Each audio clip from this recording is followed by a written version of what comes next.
రోజు కనీసం 3-4 సార్లు కాళ్ళు కడుక్కోవాలి.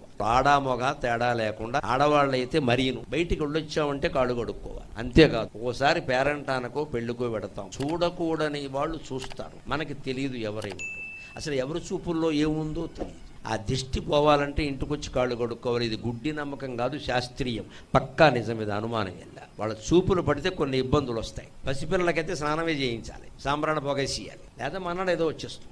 ఎందుకంటే చూపుల్లోంచే మనోభావాలు ప్రసరిస్తే అనేక రకాల అసూయలు, ద్వేషాలు ఆ చూపుల్లోంచి వచ్చి మన మీద పడతాయి. అవి ముందు శరీరంలో చేరిన తర్వాత కిందకు వస్తాయి, ఎక్కడికి పోవండి.